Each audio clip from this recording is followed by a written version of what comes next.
Bonsoir, bonsoir. Merci d'abord à la médiathèque de la Madeleine de nous accueillir dans le cadre donc de Cité Philo qui fête sa 26e année. Gilbert, un des fondateurs, est présent parmi nous. Donc 26 ans, hein, c'est déjà plus d'un quart de siècle. Et très heureux donc de recevoir deux éminents, un chercheur et un philosophe, un neurologue et un philosophe. Vous pouvez regarder la table. Roger Paul Droit, c'est pas la peine d'énoncer tous ses livres, j'en aurai pour la soirée.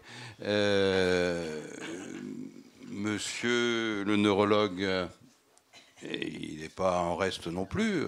Il y en a quand même 4-5 là sur la table. Mais je vais aller à l'essentiel. Les présentations, ça ne sert à rien de les prolonger. Alors, quand j'ai vu ce livre, ils m'ont dit, tiens, je marche donc je pense. Bon, je n'avais pas lu donc. Je vous dis, immédiatement, j'ai pensé à Balzac. Parce que 1833, quand il écrit sa théorie de la démarche, disons, la physiologie a déjà fait ses premiers pas. Les idéologues, Cabanis, dans ses rapports entre le physique et le moral, avait déjà, à la suite de Diderot, avait déjà, projeté un certain nombre de choses concernant la question de la posture ou la question de l'allure. Qu'est-ce qui se passe quand on marche ?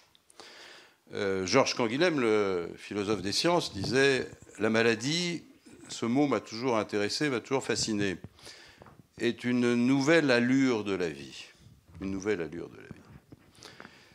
C'est quoi l'ancienne allure de la vie ? Il y a une nouvelle, il y a une ancienne. Mais, dans tous les cas, il y a une allure. Balzac, lorsqu'il écrit sa théorie de la démarche, il s'intéresse... Bon, est-ce qu'il nous paraît évident aujourd'hui, à la différence qu'il peut y avoir, disons, entre un homme ou une femme assise.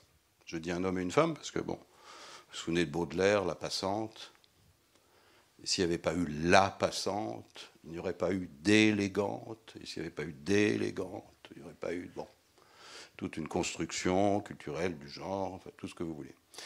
Toujours est-il que Balzac, on s'intéresse à la différence, disons, entre qu'est-ce qui se passe quand on est dans la rue, qu'est-ce qui se passe quand on est chez soi, entre l'homme extérieur, l'homme ou la femme à l'extérieur, et l'homme et la femme à l'intérieur. Vous verrez, de la même manière, Roger Paul Droit s'intéresse et s'interroge, savoir qu'est-ce qui peut différencier, disons, les philosophes marcheurs, et Dieu sait s'il y en a une lignée, Montaigne, Nietzsche et bien d'autres, et les philosophes sédentaires. Les assis, aurait dit Rimbaud, et il y en a pas mal aussi des assis. Hegel ayant peut-être la palme de l'assis, puisqu'il détestait les voyages, et il a un certain nombre de formules, disons, assez édifiantes. Alors je disais l'homme intérieur, l'homme extérieur. Bon, qu'est-ce que ça change ? Bon, le neurologue, il va peut-être nous éclairer sur un point. Est-ce qu'on est plus subtil, plus intelligent ? Est-ce qu'on a plus d'idées quand on marche à l'extérieur ou quand on est assis ou quand on ne marche pas à l'intérieur ? Mais enfin, vous voyez que dès le début, disons, les interrogations, dès le début, à la fois de la physiologie, disons, et de ses suites sur le plan littéraire, et Dieu sait s'il y aura des suites par la suite, c'est le cas de le dire, la question, disons, de la posture du corps est à la fois une question médicale et une question littéraire. Et aussi une question philosophique. Et je pense que c'est très intéressant de se souvenir que lorsque Balzac écrit ce texte, cela fait partie d'un ensemble qui n'est pas encore la comédie humaine, mais qu'il appelle des études de pathologie sociale. Et donc le mot pathologie, si vous voulez, n'est pas tout à fait un hasard. Quand on sait que c'est en 1840 qu'il écrira l'avant-propos à la comédie humaine, donc une fois qu'elle est déjà largement entamée, cet avant-propos, on s'en souvient, c'est presque un souvenir d'école, fait référence très large à Geoffroy Saint-Hilaire. Donc on est déjà dans le lien littérature-science, où Balzac va tenter de comprendre quels sont les ressorts de la société, autrement dit, qu'est-ce qui fait bouger les hommes et les femmes. Et il a deux réponses, l'or, l'argent, le fric, et les plaisirs. L'or et les plaisirs. Vous avez peut-être vu le film assez intelligent sur les illusions perdues. Vous voyez où ça nous mène, parce que, à force d'aller dehors, et pour un premier acte de défi à la société Eugène de Rastignac, à la dîner chez Madame de Nucingen, vieux thème, qu'on trouve déjà chez Rousseau, quoi. Il va se perdre dans le monde, et lorsque la boucle sera bouclée, il reviendra au village natal, parce que son cœur ayant été broyé par l'or et les plaisirs, il faudra qu'il recherche de nouvelles manières pour atteindre une forme de pureté. Donc vous voyez que ce qui peut paraître comme de la médecine, uniquement de la littérature, ce qui est déjà beaucoup, puis de la philosophie, ça nous aide quand même à comprendre pourquoi on sait, dans un premier temps, avec Balzac, avec d'autres, je pourrais continuer, c'est pas à moi de parler ce soir, pourquoi on s'est intéressé à l'allure, aux postures et aussi à la marche, et pourquoi mes deux invités se sont intéressés à la marche et ont dialogué dans un livre, franchement, qui est d'une grande clarté. Ils ne sont pas toujours d'accord, que ce soit sur des points précis comme la question du langage, la question de la pensée, mais ça, c'est peut-être pas le plus déterminant.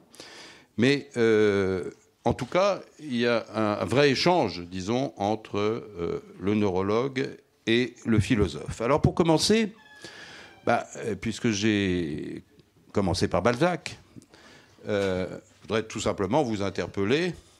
Est-ce qu'avant de commencer ce livre, j'ai bien compris que vous aviez marché ensemble, mais vous vous étiez interrogé, vous, oui, puisque là, vous ne le savez pas, il est assis, mais en général, quand monsieur Agide fait des conférences, il se lève et puis il marche, il imite, il dit voilà, les gens qui marchent comme ça, quand on vieillit, qu'est-ce qui se passe, le bébé, il marche comme ça, et il est non pas un imitateur, mais enfin, mais quand même quelqu'un qui sait et précisément, justement, nous montrer et nous expliquer sur le plan neurologique, qu'est-ce qui se passe en fonction des différentes postures. Donc je voulais vous demander, est-ce que vous étiez interrogé avant d'écrire ce livre sur nos manières de marcher, ou bien ils se sont rencontrés un jour. Alors, nos manières de marcher, est-ce que évidemment, vous, je pense que... Forcément. Forcément. Alors, nécessairement, parce que, comme tous les neurologues, il y en a d'ailleurs, même des neurochirurgiens dans la salle, nous sommes des sémiologistes. Le meilleur reflet de ce qui se passe dans le cerveau, donc la personnalité des gens, ça s'observe. Dans l'élocution, le larynx, la bouche, la langue, ça, qui permet d'exprimer des pensées, alors avec des tonalités, des timbres différents. La gestualité, ce que je fais maintenant en agitant la main, évidemment en marchant. Donc tous les neurologues, tous les bons médecins, comme quand ils ouvrent la porte de leur cabinet, ils regardent à l'assistance et on dit « Monsieur Dupont ». Alors, Monsieur Dupont se lève, il regarde comment il se lève. Il le regarde marcher, il regarde comment il s'assoit. Déjà, on a beaucoup d'informations à ce moment-là. Voilà. À toi. Alors, je m'étais interrogé, effectivement, pour répondre à la question de Philippe Petit, je m'étais interrogé sur la marche en général et sur celle des philosophes en particulier, dans un livre antérieur à celui que nous avons coécrit, Yves Agide et moi, et qui est un peu pas le préalable, mais c'est à cause de ce premier livre qu'est né le nôtre. Ça s'intitule « Comment marchent les philosophes ?» et je m'étais aperçu qu'il y a une très longue lignée, on y reviendra peut-être tout à l'heure, mais de philosophes marcheurs, ceux de l'Antiquité d'abord, qui, Platon le décrit très bien, marchent en même temps qu'ils parlent et qu'ils pensent. Leur réflexion ne s'élabore pas dans un bureau ou rarement dans un amphi face à un auditoire, bien qu'il y ait des académies et des quasi-facultés, mais le plus souvent en promenade ou en longue randonnée pendant lesquelles ils réfléchissent. C'est un pli culturel, c'est une habitude de l'Antiquité à tel point que c'est relativement peu interrogé par les textes eux-mêmes. On peut évidemment mettre en rapport certains raisonnements avec leur manière de déambuler. Et les péripatéticiens de l'école d'Aristote, ça ne signifie rien d'autre que les promeneurs, péripatein en grec, c'est se promener. Et ils venaient, Aristote et ses disciples, très tôt au gymnase, avant de faire de la lutte ou de la palestre, parce que c'était aussi tous des sportifs et pas simplement des intellectuels, mais ils venaient déambuler dans les péristyles tout en examinant des questions de philosophie. Et ensuite, quand l'habitude s'est perdue culturellement, alors il est resté un grand nombre de philosophes qui disent « Eh bien, je ne peux penser que lorsque, comme dirait Nietzsche, les muscles sont à la fête, ou en tout cas quand mes jambes bougent en même temps que mes pensées », c'est ce que dit Montaigne, mais c'est ensuite ce que dira Rousseau, qui ne peut avoir d'idées auxquelles la marche participe. Toute une série comme ça de penseurs, jusqu'à évidemment Nietzsche, qui représente le marcheur par excellence, ou le penseur marcheur par excellence, et qui contraste tous ces penseurs marcheurs avec d'autres, qui ne sont pas de moins bons philosophes, qui ne sont pas pour autant déficients en quoi que ce soit, mais qui sont, comme dirait Nietzsche, des culs de plomb, c'est-à-dire des philosophes assis, des gens de bureau, de bibliothèques. Prototype, Philippe Petit l'a rappelé, Hegel. Hegel qui, quand il est dans les Alpes bernoises, tout jeune, à un moment où tous ses contemporains s'enthousiasment pour la montagne, pour le sublime des sommets, pour l'effroi des grands précipices, regarde de son balcon d'hôtel et dit « c'est ainsi ». Voilà, donc, et on le soupçonne de s'être pas du tout promené en montagne. Tous les portraits que l'on a de lui, c'est assis à son bureau, c'est immobile à sa chaire, etc. Mais ce penseur de l'immobile, c'est aussi celui qui invente la marche de l'histoire, qui invente la marche de l'esprit, qui met dans les idées du mouvement et de la marche. De même, Descartes, qui se lève généralement fort tard et qui lit toute la matinée au lit, même petit, puisqu'il était plutôt fragile, Descartes ne cesse de parler de la marche d'un raisonnement, de la démonstration qui avance pas à pas, la méthode, c'est le chemin, etc. Et du coup, et je termine là, du coup, je m'étais dit, eh bien, il se pourrait qu'il ne faille pas opposer philosophe marcheur, philosophe immobile, mais se dire qu'il y a de la marche dans la pensée, soit avec un mouvement physique, soit avec une marche mentale, qui est celle de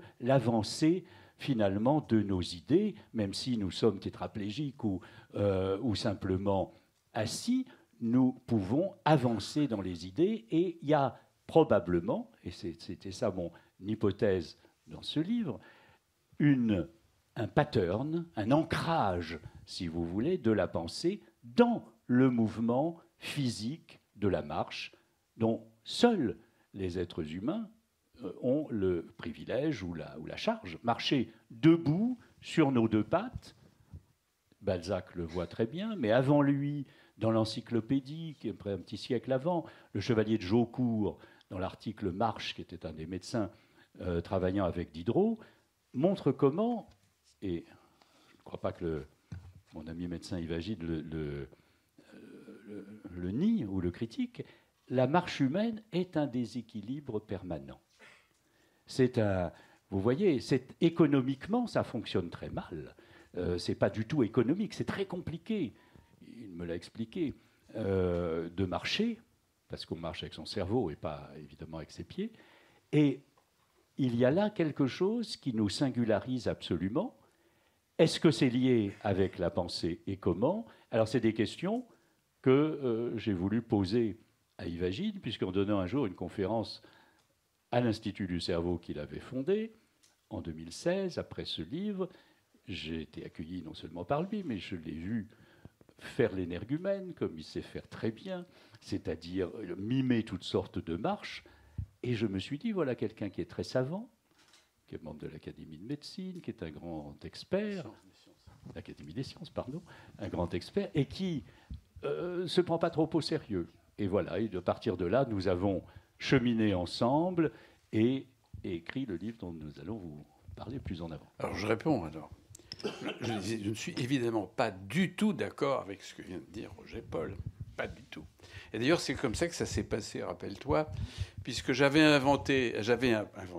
invité Roger Paul à faire une conférence dans notre institut à la Salpêtrière, et il a décrit magnifiquement ce livre que je vous conseille, qui est très intéressant. C'est des chapitres très courts où on raconte les histoires de chaque philosophe, c'est très, très amusant. Et il m'a raconté ce qu'il vient de vous raconter, c'est-à-dire que quand je pense, j'avance avec des déséquilibres rattrapés. Je dis en une phrase ce qu'il a brillamment évoqué à l'instant. Et moi, je lui dis, mais pas du tout. C'est pas du tout ça. En fait, quand je marche, moi, eh bien, je pense. C'est-à-dire que j'avais l'habitude, effectivement, quand on écrit des articles, etc., que c'est un petit peu difficile. Quand on bloque, hein, il y a une fatigue intellectuelle, hein, vraiment. Eh bien, à ce moment-là, je m'arrête, je vais faire une promenade de quelques minutes ou éventuellement d'une heure avec un petit papier, un crayon. Et à ce moment-là, souvent, les idées me viennent. Non seulement elles viennent, mais on a l'impression qu'elles sont meilleures, qu'elles sont autres, qu'elles sont meilleures. En fait, quand je reviens, je regarde mon petit bout de papier.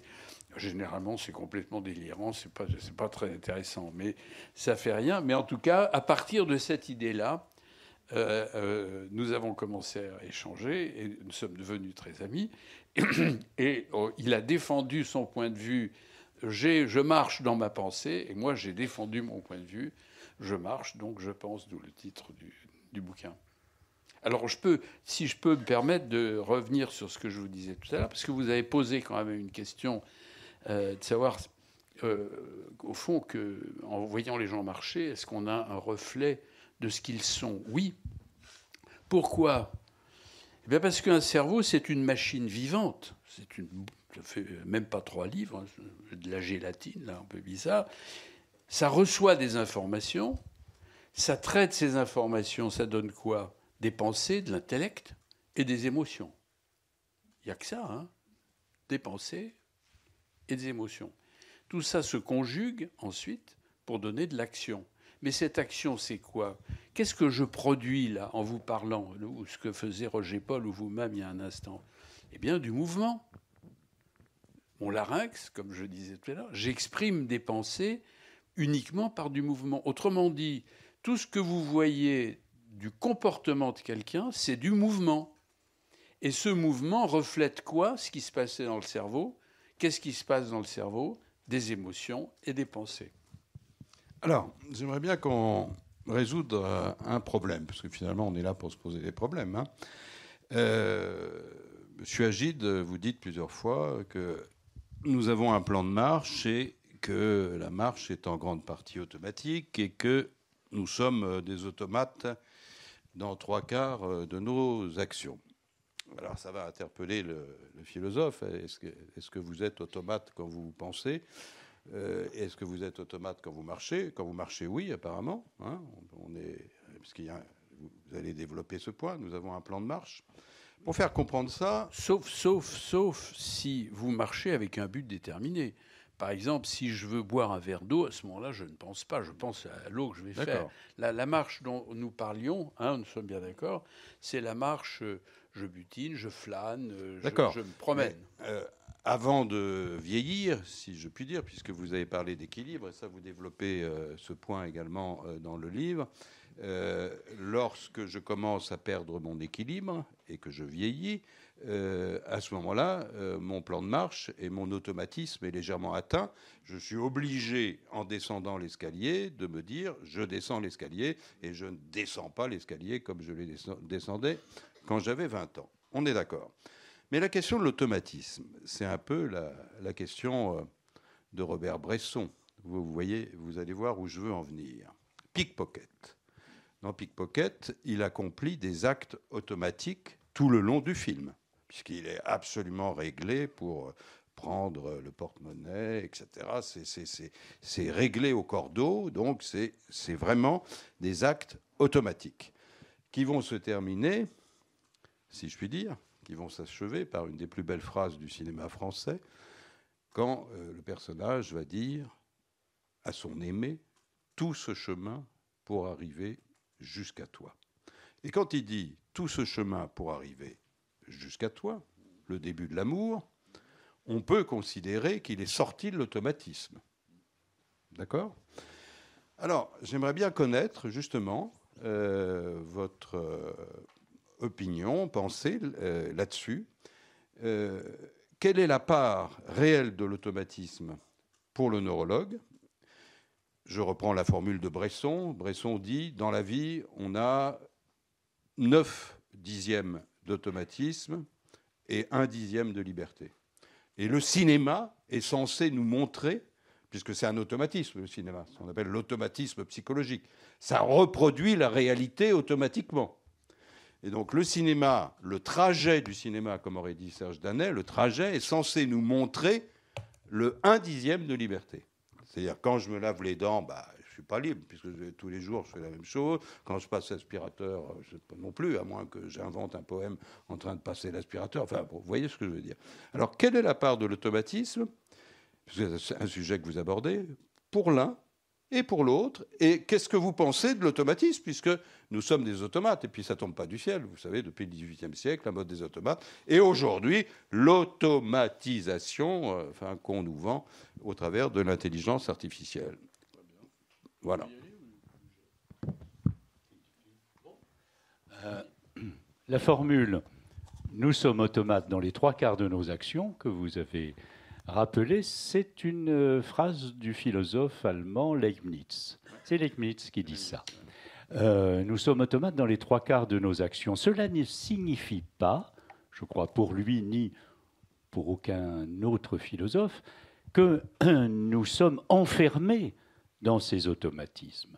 Je crois que si j'avais une réponse courte et simple à faire à votre question, tout ce qui est de l'ordre, finalement, de ce qui se règle de soi-même, sans que nous y pensions, soit l'avancée de nos jambes, le rythme de nos pas, le recommencement permanent de la moindre des déambulations, ou bien, dans ce que je suis en train de dire, je règle tout à fait sans y penser, sujet, verbe, complément, les temps de la langue française, et toutes ces sortes, et le stock de vocabulaire que je ne vais pas chercher volontairement, et j'essaye de penser à ce que je dis. Eh bien, tous ces automatismes-là, ils sont, d'une certaine manière, non enfermants par rapport à ma liberté. D'une certaine manière, ils peuvent la servir. Et bien évidemment, ils sont aussi, pour la plupart, et ça, Yves-Agile me l'a appris d'une certaine manière, d'un point de vue neurologique, ils sont débranchables. C'est-à-dire que nous avons des plans de marche, nous ne prenons pas la même structure d'expérience de la marche lorsqu'il s'agit de monter ce petit escalier pour aller au fond de la salle, ou bien s'il s'agit de courir sur le trottoir de façon rapide. On a si vous voulez, comme ça, des programmes qui sont mémorisés et qu'on sélectionne. Mais on les brise, bien évidemment. Si quelque chose me passe par la tête, m'étonne ou m'interpelle, je vais m'arrêter, ou je vais accélérer le pas. Je ne suis pas enfermé dans les automatismes de mon propre corps. Je les, entre guillemets, utilise. Ça ne veut pas dire non plus que je suis complètement souverain, mais ça se branche et débranche de façon, je crois, constante. Voilà. Mais oui, mais oui.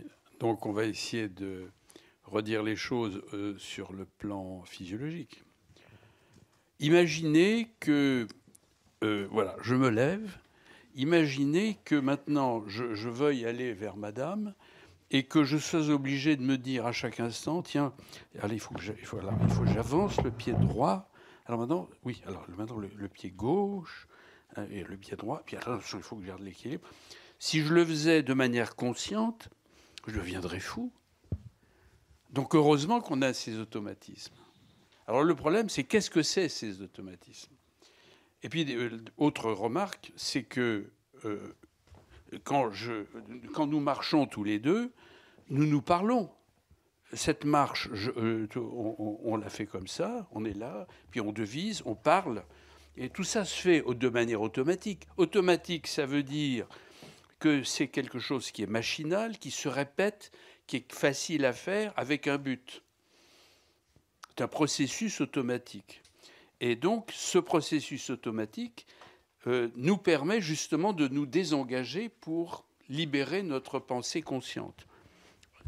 Alors moi, je dis que cet automatisme est subconscient, c'est-à-dire que c'est une forme de comportement moteur, qui est donc reflet encore une fois de ce qui se passe dans notre cerveau, mais comportement moteur qui est très particulier, c'est qu'il a été appris, il a été surappris. Il est tellement appris qu'il se fait automatiquement.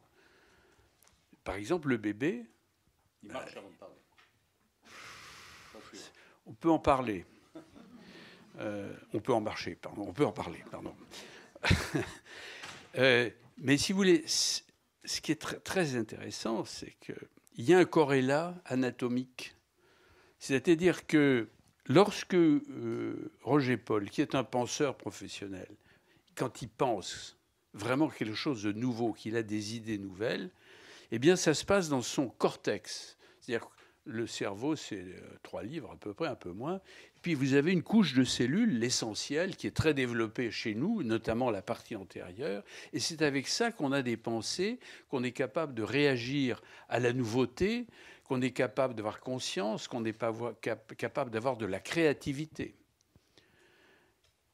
Maintenant, quand je marche, ou quand je danse, ou quand je joue au tennis, ou quand je passe l'aspirateur, comme vous dites, ou quand je pèle des pommes de terre, comme on s'est amusé à le dessiner, à ce moment-là, ça, c'est des gestes qu'on fait sans y penser. Et ça, c'est géré par les structures les plus anciennes du cerveau, qui sont au milieu du cerveau, que tu connais bien, puisque tu y as mis des électrodes, qui sont responsables de tous ces comportements automatiques. Le bébé qui apprend à marcher, au bout de quelques années, et d'ailleurs ça va durer plusieurs années en fait, il va améliorer sa marche, il va même courir, il va modifier sa marche, etc. Mais il va apprendre à jouer au tennis, il va apprendre à danser quand il aura 14 ans. Et puis, si vous avez fait du ski, par exemple, étant jeune, vous ne prenez plus vos planches, vous remettez les planches 20 ans plus tard. Vous dites, c'est pas possible, je ne vais jamais y arriver. En réalité, vous faites un truc, ça revient tout seul. On fait moins bien. Tout ça, ça a été appris et surappris. Autrement dit, vous avez dans le cerveau, pour schématiser, une partie du cerveau la plus noble, la plus récente, qui est le cortex cérébral, notamment en avant, qui permet de penser la nouveauté en particulier.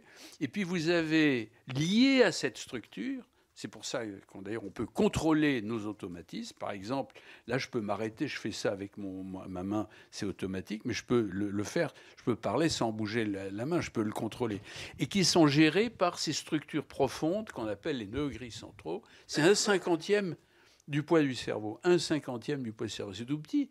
C'est massif chez les reptiles, c'est massif chez les oiseaux qui ont, comme vous savez, des habiletés tout à fait extraordinaires. Donc il y a un dialogue permanent entre les noyaux gris responsables de nos automatismes moteurs, d'un côté, et la réflexion intellectuelle et émotionnelle qui est gérée par le cortex et l'un dialogue avec l'autre. Mais le patron, c'est quand même ça, c'est le cortex.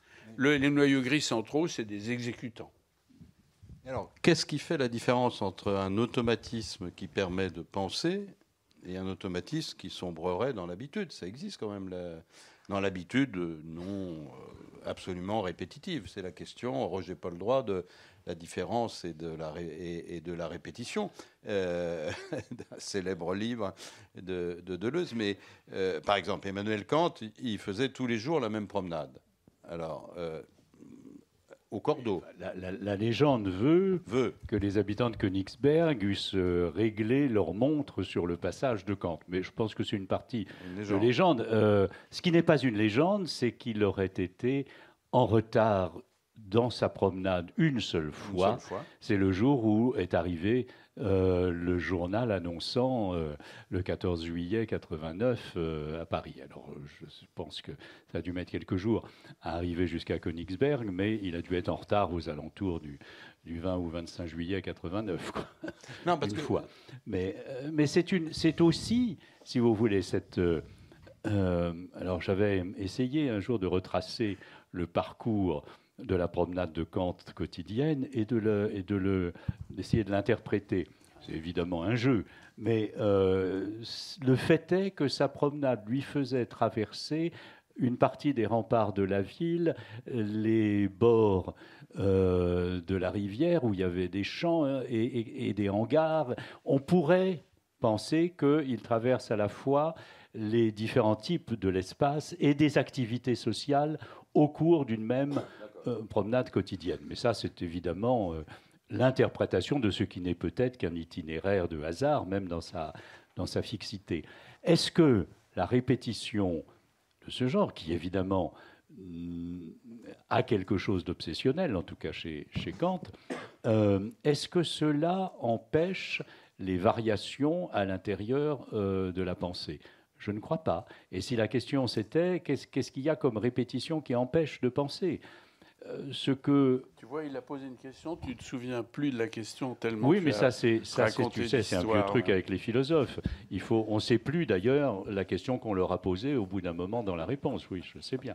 Mais, non, ce que je voulais dire, c'était qu'il y a, me semble-t-il, dans ce que défend Yves Agide, et qu'il explique très bien, l'idée que la répétitivité elle-même des gestes, de la marche, ou de la douche, ou du brossage de dents, ou de l'épluchage des pommes de terre, sont des trucs qui permettent, d'une certaine manière, de penser à autre chose. Et c'est justement parce que la répétition gestuelle devient un certain temps mécanique que lorsque vous faites quelque chose qui est mécanique, vous pouvez du coup rêver d'une certaine manière ou libérer pour vos pensées d'autres virtualités.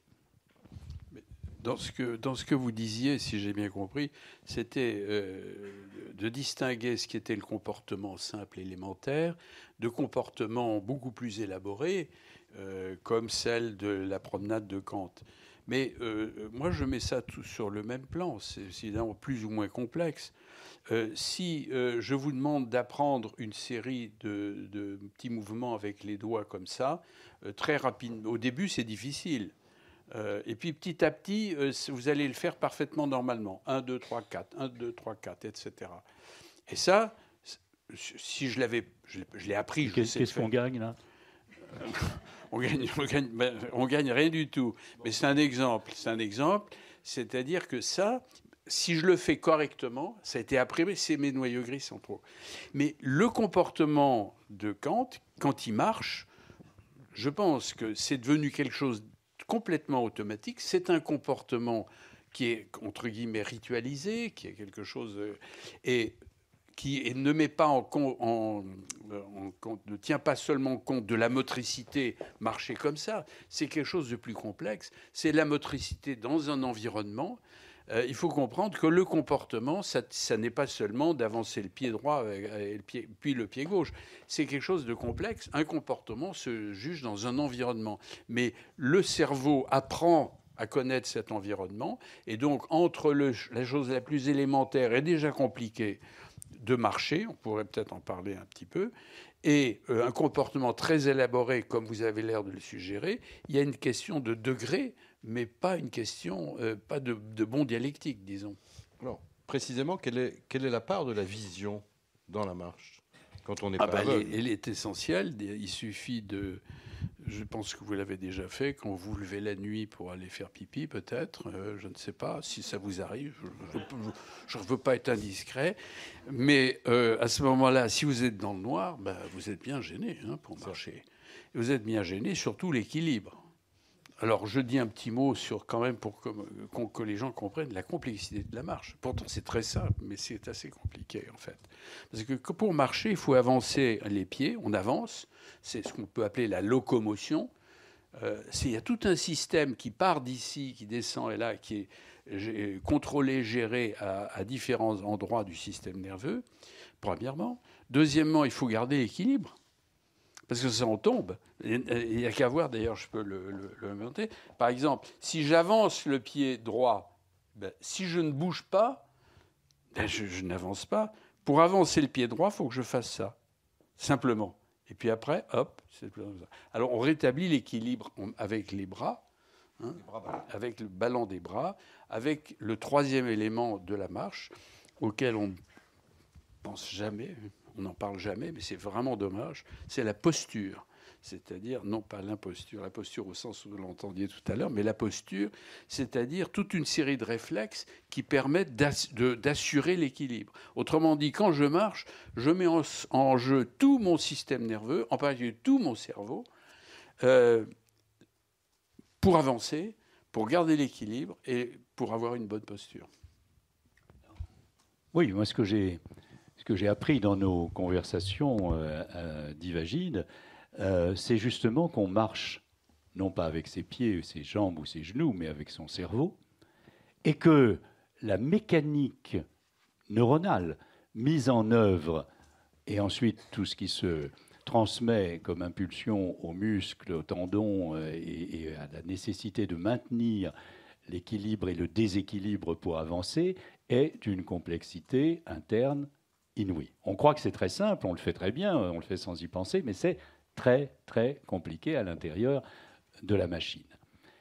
Mais ma question, depuis le début de nos entretiens, ça a toujours été, eh bien, est-ce que cette manière qu'a l'espèce humaine de marcher, parce qu'il faut insister aussi sur le fait que c'est une spécificité humaine, nous sommes la seule espèce sur cette terre à marcher sur deux jambes, debout. Les ours peuvent se dresser, quelques grands singes arrivent à avancer un petit peu, mais nous sommes les seuls à avoir comme mode habituel de locomotion cette marche sur deux jambes debout. Et elle est pas seulement compliquée dans notre cerveau, elle est liée à un déséquilibre permanent. Il vient de vous le montrer. Il faut, pour avancer en marchant, se faire un petit peu tomber, mais un petit peu seulement, et rattraper avec l'autre pied cette chute qui est amorcée. Mais si vous avez avancé un pied, commencez à tomber un peu, rattrapez avec l'autre et que vous vous arrêtez là, vous n'avancez pas. Il faut recommencer. Autrement dit, c'est une petite chute continuellement provoquée, empêchée et continuée. Déséquilibre permanent. D'où ma petite idée que la philosophie aussi, c'est comme ça. Que la philosophie aussi, c'est le déséquilibre que nous nous provoquons dans nos certitudes, nos immobilités, nos convictions.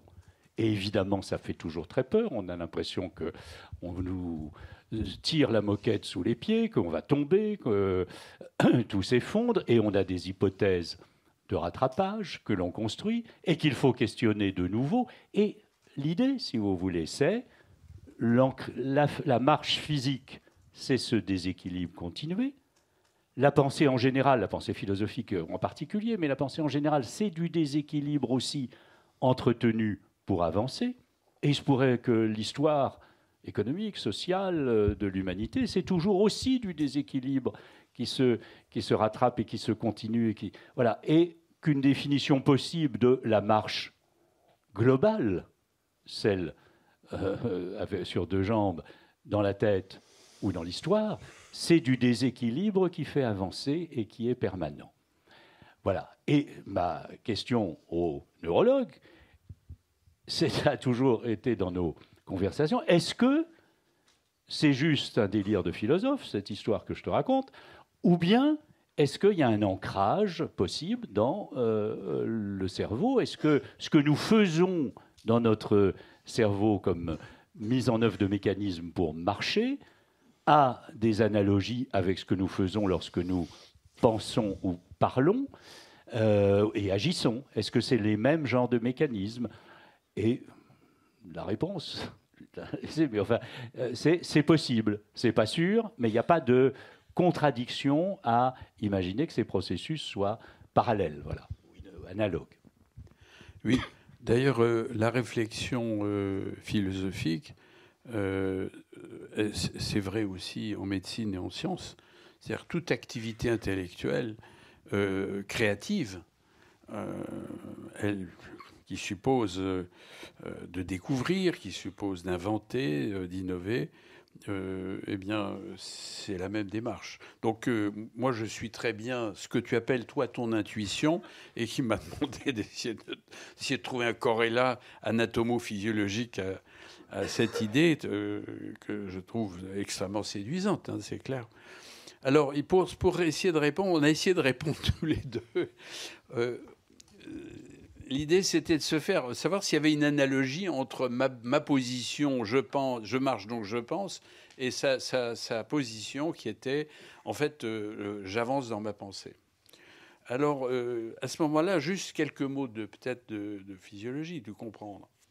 Quand vous avez une activité motrice comme la marche, vous avez, ou d'ailleurs la pensée, vous avez une exécution et une conception. Vous concevez votre marche, là, et vous l'exécutez avec votre corps.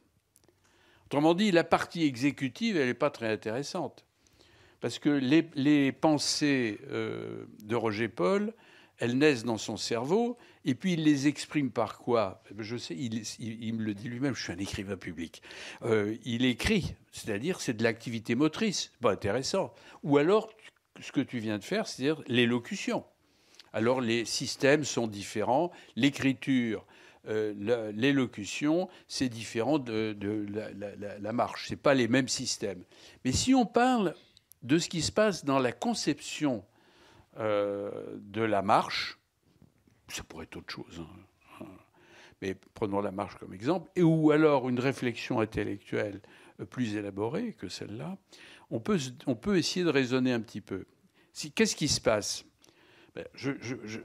Imaginez, là, voilà, je vais décider de marcher. Alors, d'abord, il y a l'idée qui me vient. Par exemple, Monsieur Petit peut me dire venez ici. Alors, je viens. Ou alors, je peux me dire tiens, je vais aller là, je ne sais pas quoi, pourquoi, il y a des fleurs, je sais pas. Une idée qui me naît. C'est la même chose pour la réflexion philosophique. Tout d'un coup, il y a une idée. Alors, elle vient de l'environnement, généralement, ou elle vient de l'intérieur, de l'introspection, c'est-à-dire de nos mémoires. Mais après, qu'est-ce qui se passe pour que je marche? Eh bien, il y a 3 étapes successives. D'abord, il faut que je décide de marcher. Alors, on connaît dans le cerveau les endroits qui permettent de prendre une décision. C'est dans la partie toute antérieure, ici, du cortex frontal, où on a des inférences intellectuelles d'un côté, des inférences émotionnelles de l'autre, qui font qu'on va prendre une décision qui est une sorte d'hybridation de toutes ces informations intellectuelles et émotionnelles. Bon, je décide. Mais ensuite, je marche, comme je disais tout à l'heure, je ne me dis pas je vais faire ça, avancer le pied droit, etc. C'est devenu automatique. Autrement dit, j'ai un programme dans ma tête.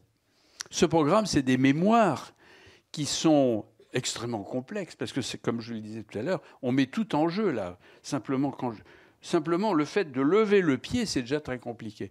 Donc, ce programme est automatique. J'ai des mémoires, je décide, et deuxièmement, je programme ma marche dans le cortex prémoteur. Tu es d'accord?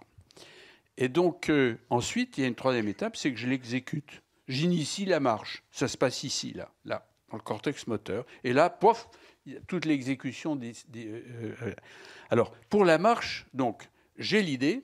Une fois que j'ai l'idée, 3 étapes, je décide, je programme et j'initie. Et le reste, bon, c'est pas intéressant. C'est du corps, c'est de l'exécution. Maintenant, si on prend la pensée de Roger Paul, bah, tout d'un coup, il a une idée. Elle lui est suscitée parce que nous conversons, ou elle est suscitée parce qu'il est dans son bureau, que tout d'un coup, il a une idée. Voilà, c'est comme ça. Ou la nuit, quand on se réveille, tout d'un coup, toc, on a une idée. Voilà. Et ensuite, qu'est-ce qu'il fait ?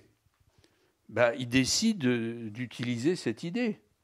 Et puis, il va programmer l'organisation de cette idée, parce qu'une idée, c'est quand même des phonèmes, c'est des diphtongues, c'est des mots qui viennent des phrases, qui prennent du sens. Tout ça se programme automatiquement. Quand je parle, quand tu parles, tout ça, c'est absolument automatique.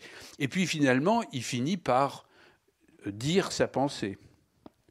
Alors, c'est un peu la manière dont nous avons essayé de trouver une analogie. Je suis que partiellement d'accord. Ah bah voilà. Je suis que partiellement d'accord parce qu'il me semble qu'il y a quand même quelque chose de l'expérience de tous ceux qui écrivent que tu laisses de côté, qui est que je n'ai pas, et je crois personne n'a une idée, qu'il s'agisse d'un texte, d'un article, d'un livre, etc., qu'on va ensuite coucher par écrit, comme si le livre était déjà écrit dans la tête et qu'il ne resterait plus qu'à le dicter ou à le calligraphier. L'expérience est plutôt tout à fait différente. C'est qu'en écrivant qu'on commence à comprendre ce que l'on a dans sa propre tête. Roger Paul, oui. Emmanuel Berle disait « Je n'écris pas pour dire ce que je pense, mais pour savoir ce que je pense. » Absolument, absolument. Et il me semble que cette formulation-là reflète quelque chose qui est plus ou moins, on peut avoir, s'il s'agit d'écrire une lettre à son percepteur ou pour je sais pas quoi, on voit assez bien, on découvre pas en écrivant, on sait déjà ce qu'on va dire. Mais la plupart du temps, on a d'un texte et de ce que l'on va développer une sorte de vue globale, mais qui va non seulement cristalliser ou se révéler, comme on parle d'une photographie dans le temps de l'argentique, on mettait ça dans un bain de révélation, de révélateur, mais qui va aussi se transformer et peut-être devenir tout autre que la représentation grossière qu'on s'en faisait. C'est-à-dire qu'il y a quelque chose qui est de l'ordre de la création, exploration d'une idée dans sa formulation même. Voilà, c'était ça que je voulais ajouter. Je peux répondre.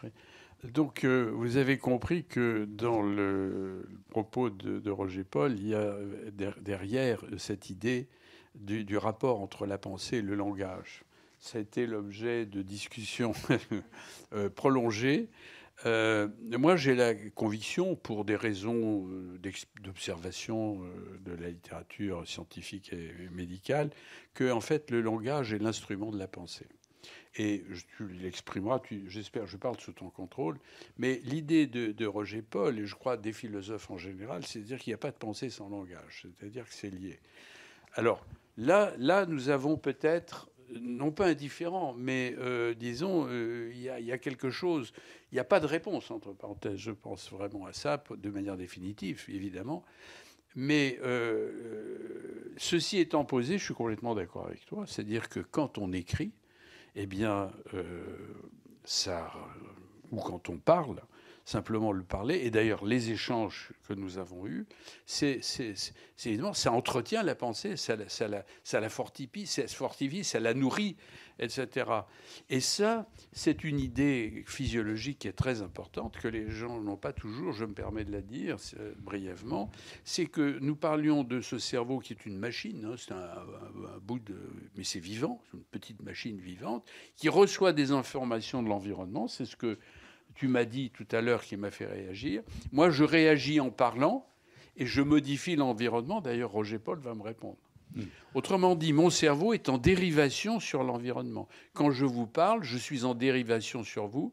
je sens qu'il y a des gens qui écoutent, et je redonne des informations, mais je sens qu'il y a eu une communication. Mon cerveau est en dérivation, et donc, ce qui explique probablement, simplement, que la pensée exprimée finit par modifier quelque chose qui finit par remodifier en retour.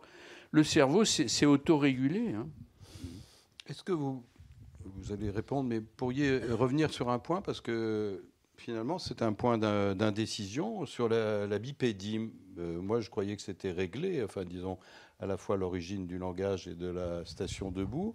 Or, vous posez la question suivante, est-ce que le cerveau s'est développé en marchant, ou bien est-ce parce que le cerveau s'est développé qu'on s'est mis à adopter la station debout? J'en étais resté, sans doute par ignorance, au geste et à la parole de Leroi-Gourhan, où dans mon souvenir, c'était la station debout, la possibilité de la station debout qui offrait la possibilité de la traction de la main et du bras et le développement du langage par la suite. Alors, c'est une explication possible. Leroi-Gourhan n'est pas évidemment écarté ni désintégré par d'autres possibilités. C'est un peu la poule et l'œuf, en fait.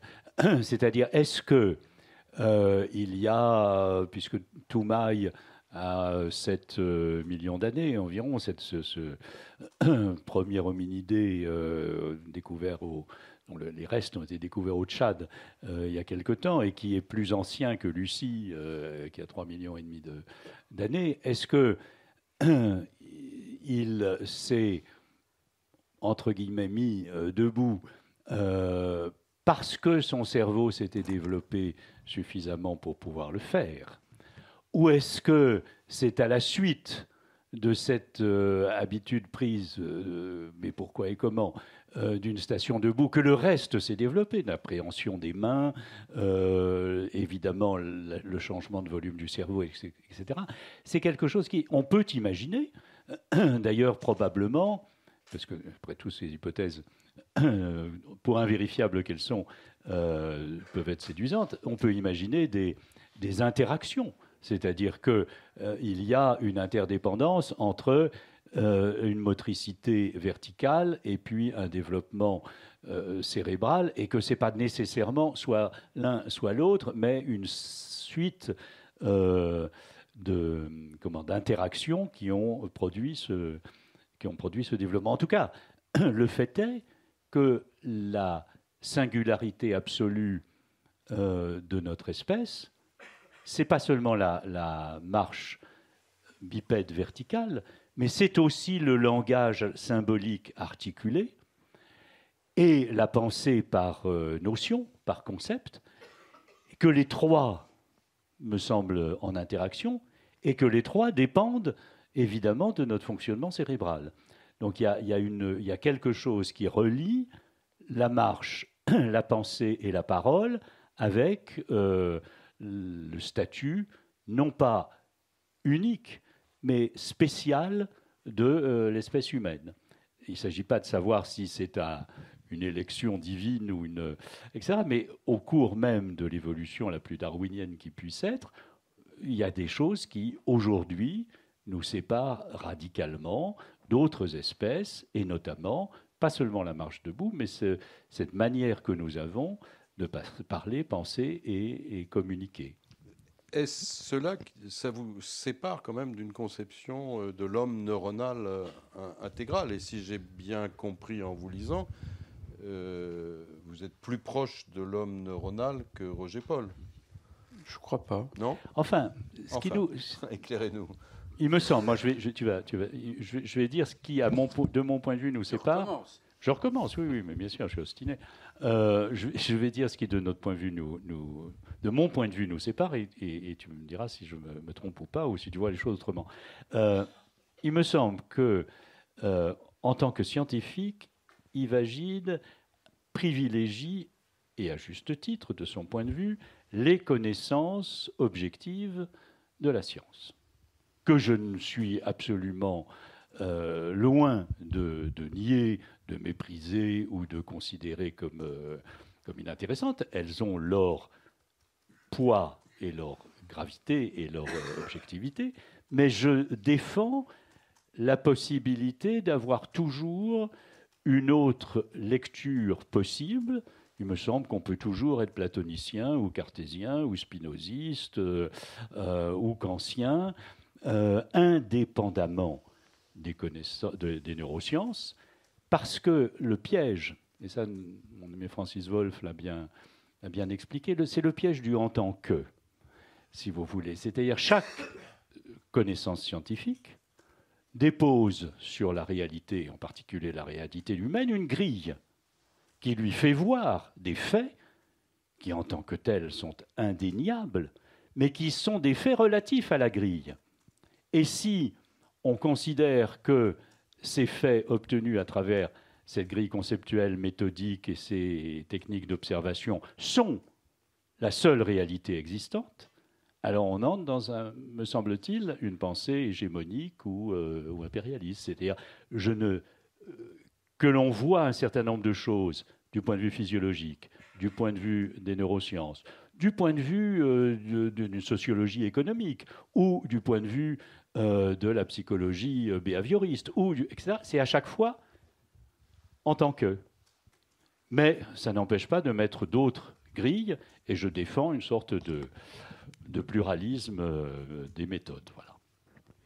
Non, bien sûr, on ne peut pas ne pas être d'accord avec toi, en tout cas si on a du sens commun, au risque d'être dogmatique. Hein. Donc, ceci étant, dans le dialogue que nous avions, moi, ma crainte, c'était d'abord, la science est falsifiable. Donc, la science tend vers une vérité, et notamment pour les sciences du cerveau.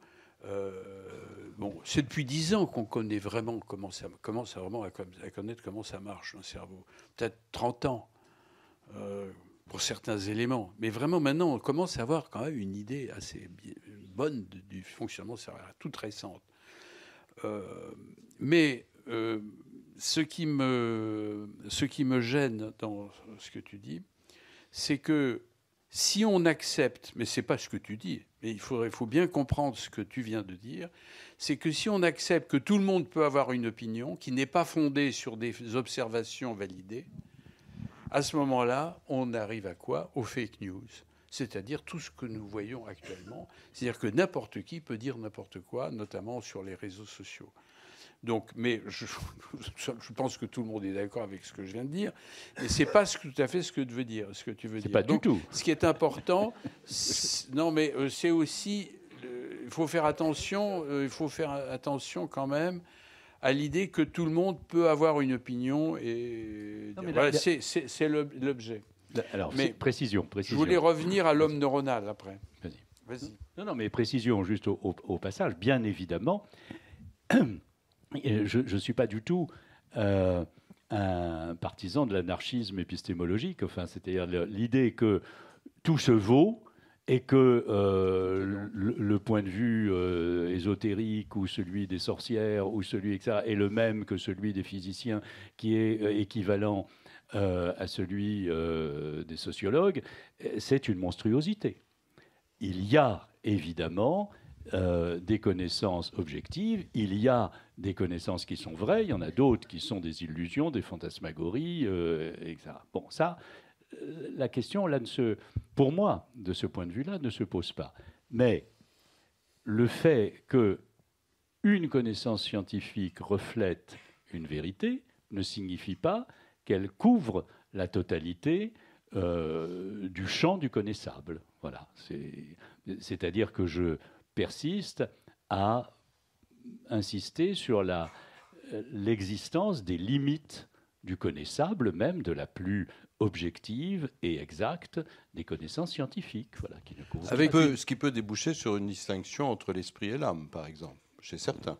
Mais ça ne me gênerait pas. Non, c'est-à-dire, je reconnais à qui, je ne suis pas, pour ma part, spiritualiste, mais je reconnais à qui le veut le droit d'être très rigoureusement platonicien aujourd'hui ou cartésien aujourd'hui, et ça n'est pas invalidé par aucune connaissance scientifique, quelle qu'elle soit. Parce que, alors après, il faut discuter bord à bord ou point par point, mais les questions de frontières existe, mais c'est pas du tout ou rien. Et je pense qu'on a tort en croyant que la connaissance objective aujourd'hui serait un impérialisme effrayant, de redonner à des vieilles fantasmagories occultistes ou ésotériques ou magiques un poids effectif. Voilà, ça, je serais... L'homme neuronal. Avec une petite nuance, c'est que nous parlons de la connaissance du cerveau. À partir du moment où on connaît très très bien le fonctionnement cérébral, où on commence à comprendre comment fonctionne la conscience, on connaît assez bien comment les circuits de langage, de la mémoire, de la stratégie d'action, de la décision, des perceptions, tout ça commence à faire un ensemble très cohérent. Il faut se rappeler quand même que, tu parlais de Toumaï, c'était quand même 7 millions d'années. On commence à étudier vraiment le cerveau depuis 50 ans. Et la connaissance est exponentielle. Donc je pense que le fait, quand on parle de science, il ne s'agit pas de la physiologie de la prostate ou du fonctionnement des prises électriques. Il s'agit vraiment du fonctionnement cérébral. Mais enfin bon, ceci étant, je comprends très bien et j'adhère tout à fait à ça. Sur l'homme neuronal, un petit mot. L'homme neuronal, c'était 1983. Jean-Pierre Changeux qui avait écrit ce livre qui était un petit peu à contre-courant après les mouvements de l'antipsychiatrie, les psychanalytiques, etc., les gros problèmes qu'il y avait en psychiatrie. Lui qui est un biologiste moléculaire fondamental, c'est un biochimiste et un pharmacologue, a fait un truc sur l'homme neuronal. Bon. Alors c'était bien parce que c'était revenir à une vision matérialiste du fonctionnement cérébral, donc du comportement de l'homme. Mais dans l'homme neuronal, je ne sais pas, est-ce qu'il y en a parmi vous qui ont lu l'homme neuronal? Toi, tu l'as lu et tu as compris, je te demandais. Oui, d'accord. Parce que c'est coton. Hein. C'est pas commode, c'est de la biologie moléculaire assez pure et assez dure.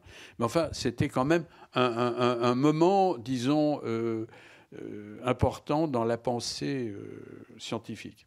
Alors le problème de l'homme neuronal, c'est que les neurones, ça ne représente que la moitié du cerveau. À côté des neurones, alors les neurones, au fond, qu'est-ce que c'est? Ce sont des espèces de fils, des bouts de fils électriques qui sont reliés les uns aux autres, soit de manière linéaire, en parallèle, ça diverge, ça converge. C'est extrêmement compliqué.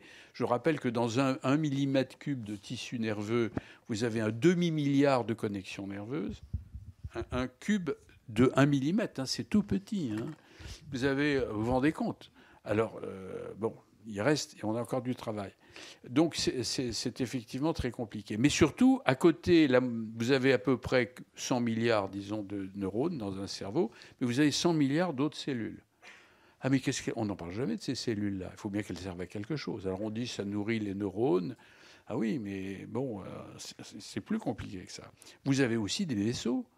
Vous savez combien vous avez de kilomètres de capillaires dans votre cerveau? 600 kilomètres. Ça représente 5% du poids du cerveau. Donc, si vous voulez, il y a une vision de l'homme neuronal qui est un peu comme on faisait avant Claude Bernard de la physiologie. C'est-à-dire, il y a une boule, il y a un truc qui rentre, il y a un truc qui sort. Et puis, Claude Bernard a inventé l'idée de milieu. C'est un physiologiste, c'est le créateur de la physiologie, de milieu intérieur. Par exemple, dans le foie, vous avez effectivement du glucose qui arrive, mais il ne repart pas aussitôt. En réalité, il s'accumule et le foie est un organisme qui permet de contrôler, d'assurer une autorégulation, une homéostasie, comme on dit, c'est-à-dire une régulation de l'ensemble de la fonction du glucose en l'occurrence. Eh bien, pour le cerveau, c'est la même chose. Donc je pense qu'il y a une vision nouvelle, récente, hein, à avoir du fonctionnement cérébral en tenant compte non pas seulement des routes, mais en tenant compte de l'ensemble. Ce qui complique l'affaire, pas forcément.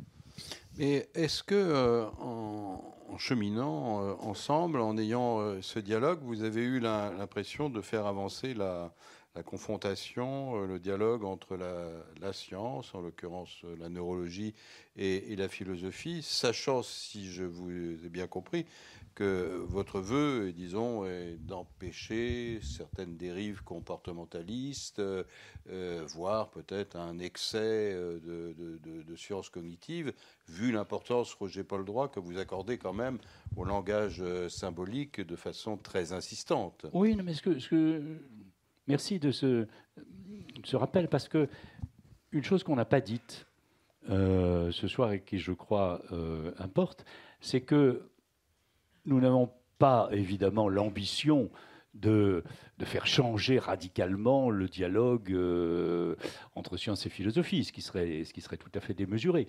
Mais nous avons au moins eu ensemble la volonté de nous parler. Ce qui se passe le plus souvent, c'est que, ou bien il y a des philosophes des sciences, mais qui regardent un peu une pratique, etc., et qui l'analysent conceptuellement plutôt du dehors, avec la nécessité parfois d'y entrer pour en dire quelque chose de sensé. Mais la plupart des philosophes sont quand même très très nuls dans les disciplines scientifiques. Ça, c'est depuis 1930. Charles Percy Snow avait fait cette conférence très célèbre qui s'intitule « Les deux cultures ». Et les deux cultures, il le montrait il y a déjà presque une centaine d'années à Cambridge, c'est le fait que les scientifiques purs et durs pensent que les gens qui font de la philo, de l'histoire, de la sociologie ou de la littérature sont de doux rêveurs qui restent dans leur coin, et que les littéraires ou les philosophes pensent que les scientifiques sont des gens qui ne cessent de faire des calculs, mais finalement, ils n'y connaissent rien. Et si vous demandez des choses aussi élémentaires que c'est quoi le deuxième principe de la thermodynamique à un élève de philosophie, ou même à un prof, évidemment, il y a des lacunes, absolument. Voilà. Et ce que l'on... Et ce manque, si vous voulez, d'échanges, de vues respectives, de cultures croisées, est quelque chose qui est dommageable pour tout le monde. Évidemment, je crois que c'est dommageable pour les scientifiques, mais c'est dommageable pour les littéraires, pour faire court. Et voilà, c'est une des choses que, à notre échelle toute modeste, nous avons essayé de faire, c'est-à-dire nous parler, nous écouter l'un l'autre de la façon la plus attentive et respectueuse qui était possible et amicale, mais aussi sans masquer les points de divergence ou de désaccord, etc., mais que ce vieux dialogue, après tout, qui a traversé tous les siècles de l'histoire de la philosophie, entre science, médecine et élaboration conceptuelle des philosophes, et qui est un peu tombé en désuétude, voilà, même au ras des pâquerettes parfois, il se reconstitue. Mais c'est ce que tu me rappelais, c'est que Leibniz et Descartes, par exemple, bon, c'était des philosophes, mais c'était aussi d'excellents scientifiques. Et donc, les deux disciplines, tu m'as beaucoup appris là-dessus, historiquement, ont divergé pour des raisons diverses, de sorte qu'actuellement, la philosophie est enseignée à la faculté des lettres, qui n'a aucun rapport avec la faculté des sciences ou la faculté de médecine, et surtout vice-versa. Et donc, pour aller dans ton sens, moi, j'ai eu beaucoup de difficultés. Roger Paul, évidemment, c'est merveilleux avec Roger Paul, parce que c'est quelqu'un qui est tellement chaleureux et amical, et qui comprend et qui écoute. Mais les philosophes, c'est pas toujours facile. Moi, j'ai été rejeté par les philosophes énormément. Et surtout, j'ai vu les scientifiques qui rejetaient les philosophes. Pourquoi ? Parce qu'on est dans nos idéologies. On a tous des idéologies. On a tous des croyances qui sont fondées, ou plus ou moins. Et donc, à ce moment-là, c'est très difficile d'écouter l'autre et d'accepter des arguments qui remettent en cause vos pensées et qui remettent même en cause bien plus, c'est soi-même. Donc, ce que tu as dit, ce que je voulais simplement compléter ce que tu dis, parce que tu as accusé un petit peu gentiment nos amis philosophes, mais pour les scientifiques, moi j'ai le même problème, c'est-à-dire que nous avons, par exemple, dans notre institut du cerveau à la Salpêtrière, il y a quand même 800 chercheurs, c'est un gros machin, ils sont tous sur leur microscope et leur boîte de pétri, mais ils n'ont aucune réflexion. ils sont incultes. Alors je le sais très bien, parce que moi-même, je suis inculte. En philosophie, d'une manière générale, nous n'avons pas... C'est pas quelques cours de philosophie en maths-LM qui m'ont permis de me former. Donc il n'y a pas... Autrement dit, c'est très important pour la science, c'est-à-dire que vous avez des jeunes scientifiques qui font de la science, qui les font très très bien, ils sont très bons sur une enzyme particulière jusqu'à fond, etc. Ils n'ont aucune vision. Et qui a les visions en science? Les retraités. Parce qu'ils ont le temps de penser. Bah, peut-être qu'il y a quelques retraités parmi vous. On a envie de penser. Alors, Roger Paul-Droit, vous avez plusieurs fois souligné et affirmé que la pensée, par analogie avec la marche, donc, était mouvement. Vous savez également que Nietzsche prenait la métaphore du saut. Hein, penser, c'est pouvoir sauter, franchir l'abîme. Et métaphore qui est repris par un grand philosophe de la médecine, Georges Canguilhem, qui insistait beaucoup sur cette décision du saut. Je me souviens, il disait toujours, lorsqu'on avait du mal à formuler une pensée, il ne disait pas à continuer, il disait sauter, sauter. Alors, sauter ou ne pas sauter, ça a un certain rapport, et là je vais vous confronter tous les deux, à ce qu'on appelle l'inhibition. Qu'est-ce qui fait que l'on va se mettre en route, que l'on va marcher et que l'on va sauter? Si on suit votre métaphore, qui n'est pas que métaphore, équilibre, déséquilibre de la pensée en mouvement. Parce que c'est très frappant aujourd'hui dans les dispositifs même, disons, démocratiques au sens large. Un dispositif de télévision, comme disait Serge Danet, ça peut être un dispositif très, très piégeant. C'est-à-dire, bien sûr, il y a 3-4 personnes qui discutent et puis un public qui applaudit, qui ne peut même pas poser de questions, comme vous allez poser des questions tout à l'heure, interpeller, etc., etc. Donc, il y a une prison du dispositif dans l'échange de la parole et dans les interlocutions telles, souvent, qu'elles sont menées. Donc, ma question aux neurologues et aux philosophes, quelle place vous accordez? Vous avez dit mouvement. Moi, je rajoute saut. Quelle place vous accordez à l'inhibition quand, finalement, on n'a pas la volonté, le désir de sauter? Je reviens à ma petite introduction. Balzac, quand il parlait de l'homme extérieur, il disait que l'homme ou la femme, c'était l'homme qui avait la force de la volonté. C'était ses mots à lui, la force de la volonté. L'idée d'ailleurs que Nietzsche reprendra d'une certaine manière. Donc, vous voyez, quelle est la place de l'inhibition? Parce que là, on a beaucoup parlé de mécanismes, d'automatisme, etc. Mais ça ne se met pas toujours en route, la marche et la pensée.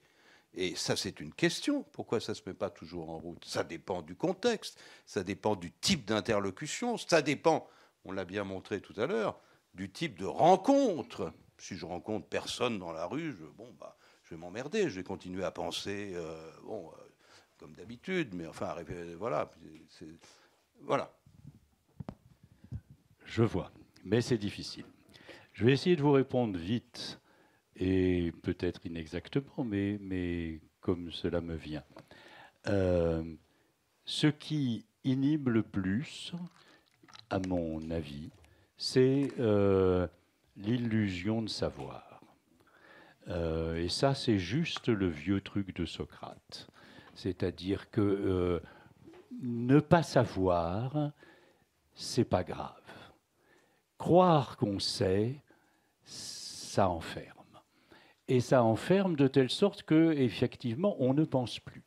Et s'il y a un geste qui est celui des philosophes, qui est ce qu'il y a de plus simple, mais aussi très compliqué à saisir finalement, parce que c'est très puissant, mais très fin, dans la démarche de Socrate, c'est ce que tu sais, tu t'illusionnes quand tu le sais. Et si tu commences à prendre conscience de ça, alors il y a un saut, effectivement, qui se produit. Et l'idée du saut, elle est effectivement chez Canguilhem, mais elle est aussi chez Kierkegaard. Kierkegaard ne cesse de dire que la croyance, la pensée, le geste, ce sont des sauts et des décisions, et il dit qu'il y a une folie de la décision. Il y a une folie de la décision parce que rien ne peut finalement me garantir que quand je me vais me mettre en route en me demandant mais qu'est-ce qu'il y a à savoir, en comprenant que ce que je sais, ça va peut-être pas tenir la route, il n'y a rien qui finalement nous protège de ça. Et il est beaucoup plus simple, évidemment, de se dire je reste dans mon champ de compétences, je vais parler de ce que je connais, ou je vais proférer les réponses qu'on attend, soit de moi, soit que le public demande. Enfin, bon, tout ce qui est déjà prédécoupé, c'est tellement plus simple. Et finalement, ce qui se passe dans les dispositifs télévisuels, que moi je ne peux pas condamner ni diaboliser, je crois qu'ils ont leur fonction et leur utilité aussi, mais c'est bien évidemment qu'il n'y a généralement aucune place ni pour le doute, ni pour l'ignorance. Voilà. Or, l'ignorance est probablement quelque chose qui est le moteur de tous les savoirs. Voilà. Et c'est ça qu'il faut garder. J'avais, dans un vieux livre en 97, je crois, défini dans la Compagnie des philosophes, oui, les philosophes comme les gardiens de l'ignorance. Oui. Les gardiens de l'ignorance, ça veut dire quoi? Ça ne veut pas du tout dire les amis de l'obscurantisme, rassurez-vous, mais ça veut dire ceux qui, à l'intérieur de toute expertise, même la plus valide et la plus solide qui soit, dit qu'est-ce qui se passe au-delà? Qu'est-ce qui se passe autour? Et même à l'intérieur, qu'est-ce qui peut se fêler, se fissurer, se dissocier? Voilà. Yves Agide, êtes-vous un gardien de l'ignorance? Oui. Ça s'appelle, en science, ça s'appelle le doute. En philo aussi. Ben oui, on peut jouer sur les mots, mais c'est d'ailleurs un problème que nous avons eu, c'est quand même bien définir les mots, parce que souvent on fait ces espèces d'amalgame qui fait qu'on finisse par comprendre les choses différemment. Non, le doute est fondamental, d'abord parce que, par exemple, dans l'idée de la découverte, lorsque vous avez fait une observation, vous êtes étonné, vous allez essayer de vous questionner, vous allez essayer de trouver la réponse, vous avez l'illumination, vous trouvez quelque chose, mais après il faut avoir un doute, parce qu'on peut se tromper. On peut se tromper, ça c'est la première raison. Mais surtout, le doute vous donne des idées. C'est ça. Et si ça se passait autrement, vous avez un très bon résultat dans une expérience, où vous avez fait un très beau diagnostic chez un patient, vous êtes très content, etc. Vous êtes content pour le malade, si on a trouvé une bonne solution pour lui. Mais si on s'était trompé, et si c'était autre chose, donc on est toujours... L'action de pensée est inhérente à celle du doute, et c'est la pensée créatrice. C'est-à-dire, je pense autrement, je veux penser différemment. Alors, je pense que ce que tu disais pour toi, dans ce saut ou dans ce... c'est la même chose en science. L'autre chose que je voulais vous dire, pour essayer de répondre précisément à votre question, si on cherche toujours le corrélat physiologique... nous, on a la manière dont je le vois. Maintenant, je serai très prudent parce que là, je rentre dans des interprétations, donc il faut faire très attention. Pour moi, c'est l'idée de seuil. Dans le cerveau ou dans la physiologie, c'est toujours l'idée de seuil. Vous avez un moment, d'ailleurs, par exemple en médecine, il y a un moment, vous avez une glycémie qui est à 1,10 g. Bon, ça va, quoi. Hein, bon. Puis tout d'un coup, elle passe à 1,40 g. Ah, on a passé un seuil. C'est un diabète.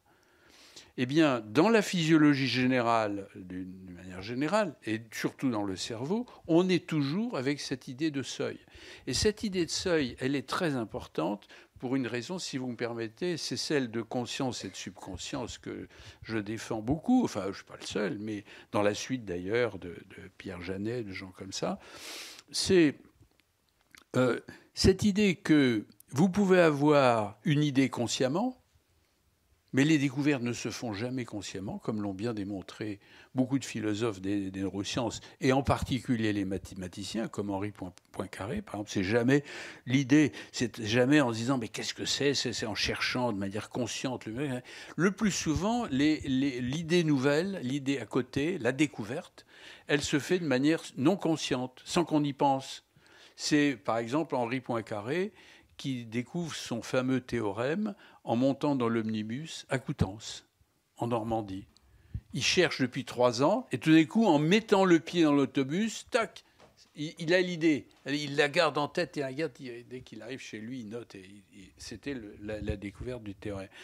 Et ça, c'est une activité, si vous voulez, qui est non consciente, dont on ne se rend pas compte. Pourquoi ? Parce que notre cerveau, il fonctionne en permanence, nuit et jour. Il consomme 10 fois plus d'énergie que le reste des organes, mais il est en permanence en activité.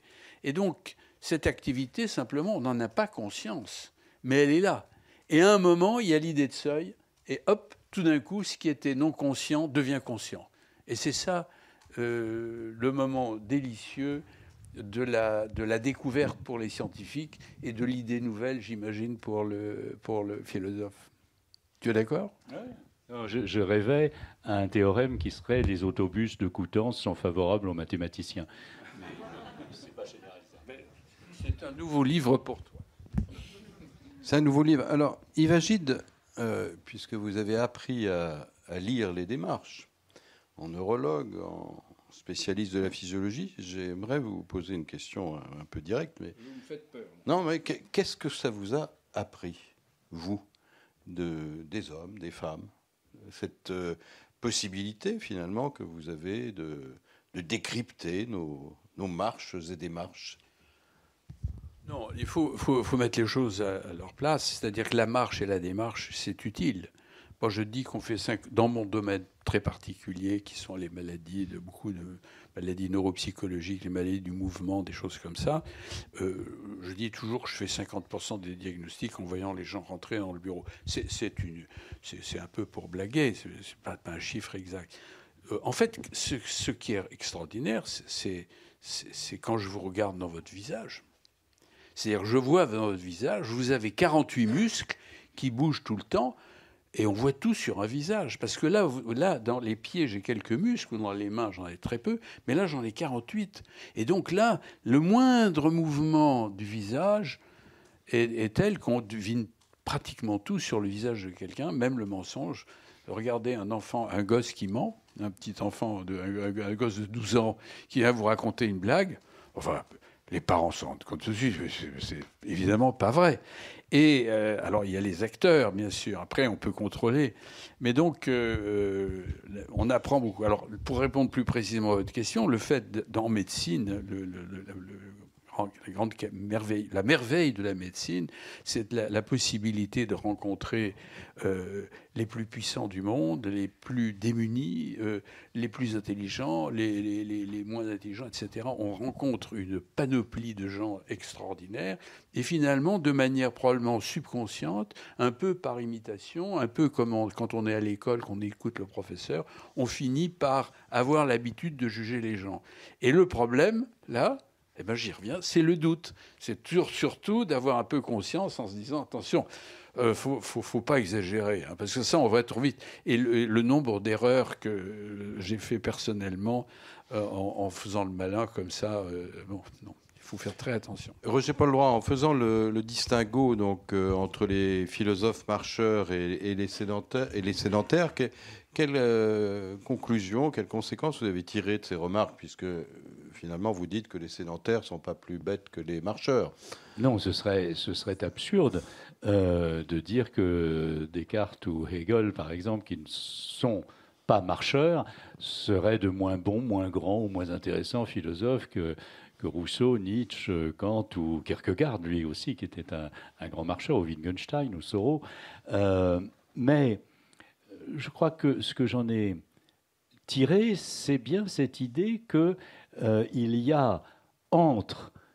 C'est pas deux catégories, ce serait probablement plutôt une seule, et c'est que la marche et la pensée sont des choses qui vont ensemble, et que d'une certaine manière, c'est ce que défend dans nos dialogues Yves Agide, la marche favorise l'éclosion des idées, et je défends plutôt, mais ça n'est pas incompatible, que la pensée et les idées constituent elles-mêmes une forme de marche mentale, quelque chose qui est sur le modèle de cet ancrage que nous avons depuis, que nous avons appris à marcher. Mais apprendre à marcher, apprendre à parler, apprendre à penser, c'est finalement, grosso modo, un seul et même mouvement. Alors, un seul et même mouvement, ça veut dire que on a, de façon innée, l'idée de mouvement. Ah, je le pense, oui. C'est-à-dire que dès lors, bien évidemment, on peut être... Alors, il faut souligner le point tout à fait évident, mais mieux vaut le dire, qu'on peut être incapable de marcher. Cela n'entrave rien des capacités de mouvement dans la pensée et des capacités de penser, parce que sinon, ce serait évidemment une conclusion tout à fait non seulement fausse, mais monstrueuse. Quelque chose d'inné dans le mouvement, oui, bien sûr, mais parce que le tout petit qui commence à tituber, à mettre un pied devant l'autre, etc., il se déplace. Alors, cette idée que nous sommes tous des nomades, l'idée, c'est une vieille idée à la fois qui a une grande postérité chrétienne, mais homo viator. Et l'homme, il y a un livre de Gabriel Marcel là-dessus, l'homme qui... mais indépendamment de cet ancrage chrétien, je crois que nous sommes tous des gens qui sommes en marche ou en voyage entre la naissance et la mort, entre la vérité et l'erreur, entre l'ignorance et les découvertes. Voilà, ce mouvement, ça n'est rien d'autre d'une certaine manière que l'existence, enfin que la vie elle-même, en tout cas de mon point de vue. Je pense que Nietzsche ne dirait pas l'inverse non plus. J'aimerais répondre, si je peux, oui, je vous en prie, oui. Parce que tu as répondu d'une manière, évidemment, vous voyez, c'est intéressant. Moi, j'ai envie de répondre d'une autre manière. En effet, je pense que il y a c'est le problème de l'inné et de l'acquis, toujours cette vieille question. Mais je reviens à ce qu'on disait au début. C'est que moi, je pense que la marche est fondamentalement génétiquement déterminée, héréditaire. La preuve, c'est que quand vous voyez marcher le fils, vous dites les marches de sa mère ou de son père. Enfin, c'est plus compliqué que ça, mais enfin. Et ça, c'est très important. Alors évidemment, c'est modifié par le milieu, l'éducation, etc. Mais dans l'ensemble, vous remarquez que personne ne marche de la même manière. On m'a dit qu'en Chine, il paraît qu'on peut reconnaître les individus simplement en regardant les films, enfin des algorithmes qui permettent de reconnaître, de déterminer un individu parmi des milliers. Alors, bon, nous, on ne sait pas faire ça parce qu'on n'est pas assez intelligent, mais ce qui est fondamental, c'est que quand vous marchez, vous avez un comportement automatique qui est naturel. Personne ne marche de la même manière. Il suffit de regarder les gens dans la rue. Alors maintenant, je m'amuse à regarder les gens tout le temps dans la rue.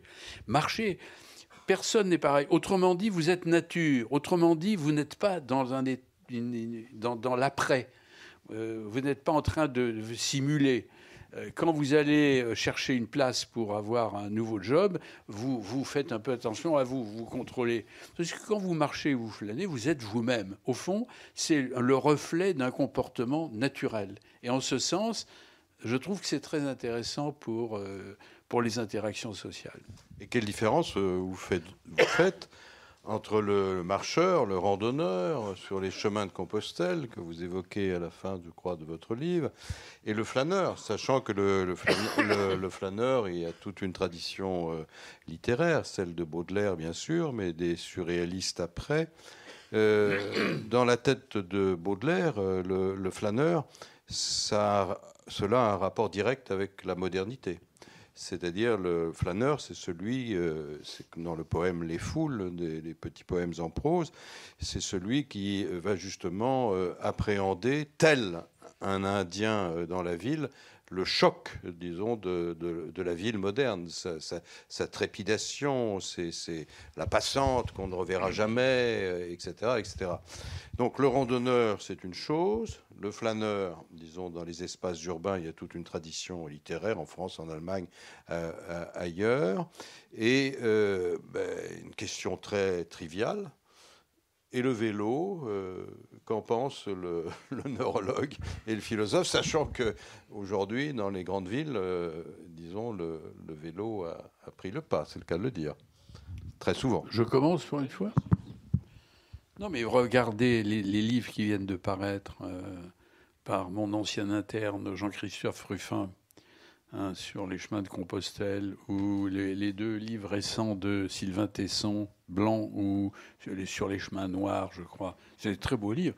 Et pourquoi c'est des beaux livres? C'est parce que c'est des livres de réflexion. Et moi, Jean-Christophe m'a bien expliqué. S'il était là, c'est pas parce qu'il a particulièrement une grande spiritualité, c'est simplement parce que marcher, ça lui donne des idées. Donc ça, je crois que pour moi, c'est absolument fondamental. Alors maintenant, vous posez une deuxième question. Enfin, la question plus précise que vous posez, c'est quand on fait du vélo, ben, c'est encore un comportement automatique. Si vous faites le Tour de France, je ne pense pas tellement que les coureurs, le maillot jaune, aient des réflexions philosophiques nouvelles sur sa bicyclette. En revanche, si vous prenez votre bicyclette pour aller vous balader, comme on fait parfois le dimanche, eh ben, c'est la même chose. La bicyclette, c'est un comportement, encore une fois, appris, c'est un comportement surappris qu'on exécute de manière automatique, sans y penser, de manière non consciente, que je préfère appeler subconsciente. Et donc, c'est quelque chose qui amène à penser. De la même pour le jogging. De même, tous les gens qui prennent... Souvent, les gens me disent, mais quand moi je prends... Les idées me viennent quand je prends la douche, etc. etc. Tout ça, c'est des comportements automatiques, surappris, qui, comme je l'ai dit tout à l'heure, permettent de désengager le cortex, et un cortex qui peut flâner. Et au-delà d'un certain seuil, s'il y a eu un questionnement un petit peu intéressante, prégnante, qui arrive, elle finit par prendre de la cohérence. À un moment, elle passe au-dessus d'un certain seuil, et elle peut devenir consciente. Et à ce moment-là, c'est une idée nouvelle. Désengager le cortex, ça veut dire quoi précisément? Alors, désengager de quoi? Oui, vous avez raison, on ne l'a pas bien dit. Comme je disais tout à l'heure, de manière schématique, parce que c'est évidemment beaucoup plus compliqué, mais vous avez des idées, vous avez de la conscience, des idées conscientes, avec votre cortex cérébral, notamment la partie antérieure, le cortex frontal. Les noyaux gris centraux, eux, ils sont responsables des comportements automatiques. Les deux sont liés. Les noyaux gris étant sous le contrôle de l'autre. Mais de temps en temps, quand vous marchez, vous mettez en route c'est l'hypothèse, hein, vous mettez en route vos noyaux gris centraux, vous marchez, et puis les noyaux gris centraux, et le cortex frontal, le cortex cérébral, paresseux comme il est, il dit, avance, c'est très bien, il fait travailler l'autre, et puis moi je peux flâner, je flâne, et donc à ce moment-là, qu'est-ce qui se passe dans le cortex comme ça? Des idées, et donc de temps en temps une bonne idée. Je pense qu'il faut peut-être laisser le temps de faire, donc je vais passer mon tour. Alors, les questions aux scientifiques et aux philosophes.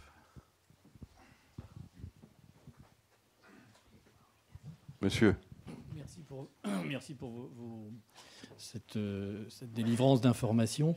Je voudrais vous donner une suggestion pour une suite éventuelle. Parce que je fais le rapport entre ce que disait Roger Paul Droit à la fin, c'est-à-dire les idées constituent une marche mentale.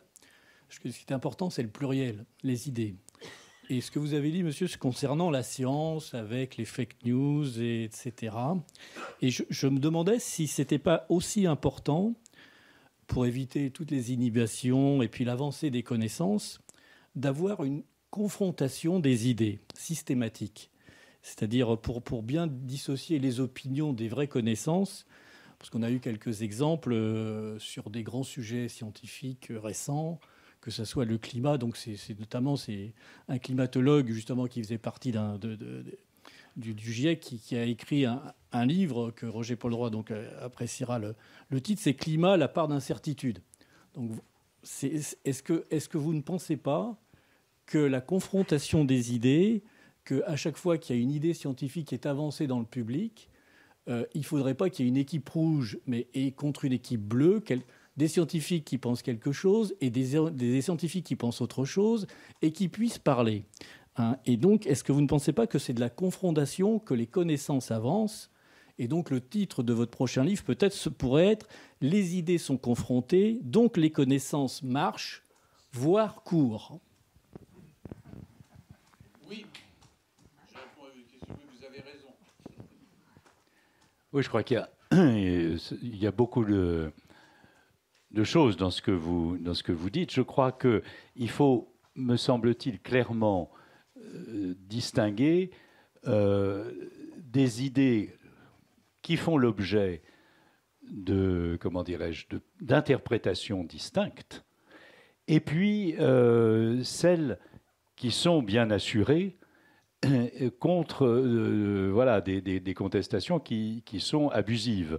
Voilà. Et bien évidemment, un des points qui a notamment pendant la pandémie aussi beaucoup interloqué une partie de l'opinion, ça a été de découvrir qu'il y a à l'intérieur des experts et des scientifiques des clivages et des avis distincts.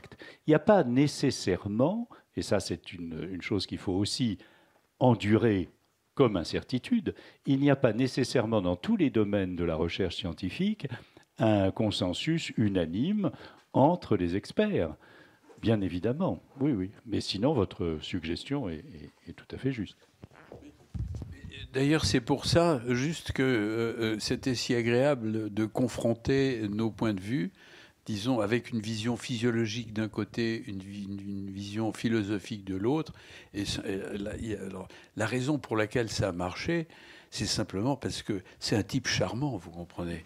Alors, c'est mon texte, ça c'est mon texte. La réplique, c'est un type charmant, c'est moi qui devais le dire. Voilà, il faut s'entendre et il faut arriver et se débarrasser effectivement de tous nos a priori. Ça, on revient sur l'inhibition. Et surtout pour que le débat il y ait, il est absolument indispensable de savoir écouter et de savoir accepter que l'autre ait un point de vue antagoniste. Parce que sinon, ce qui se passe la plupart du temps maintenant, c'est, à travers la culture du clash et de l'injure, c'est qu'on ne parle qu'à ceux qui sont déjà de votre point de vue et de votre camp, et on veut finalement ou faire taire ou tuer, au moins symboliquement, les autres. Voilà, donc le culte de l'écoute, mais aussi de la préservation de la possibilité de réplique, sont des choses absolument essentielles. Mais je peux peut-être dire un tout petit truc juste après. C'est l'idée des neurones miroirs. Vous savez, peut-être connaissez cette histoire-là, c'est-à-dire l'empathie entre deux individus, simplement. Il y a des individus qui essaient de comprendre et d'imaginer ce qui se passe dans la tête de l'autre et d'autres pas. Et on a des références, disons, physiologiques pour penser que c'est exact. Juste une remarque à l'intention de l'auditoire et de vous trois. Quel bonheur de pouvoir associer, comme vous le faites, philosophie et neurologie. J'en ai toujours rêvé et je ne pense pas qu'on puisse faire de la neurologie et même de la neurochirurgie sans avoir une approche un peu philosophique, ce qui manque beaucoup dans nos études médicales. Merci à Cité Philo. Et là, vous deux, vous êtes en train de démontrer une phrase ancienne que tu dois connaître, Yves. Le cerveau est un tout indivisible, organe de la pensée. C'est vraiment exemplaire. Pensée, motricité, émotion, action et apprentissage. Là, tu te doutes, tu es un excellent sémiologiste, je me permets de le dire parce que je l'ai vu travailler, nous avons travaillé ensemble. Sa sémiologie est absolument exceptionnelle et elle a beaucoup influencé notre apprentissage neurochirurgical et nos gestes chirurgicaux, parce que tu sais les critiquer après. Un point important, tu as dit à un moment où j'ai mal compris, il ne peut pas y avoir de pensée sans langage. Dans le contexte, je te laisserai traduire du Locodin syndrome.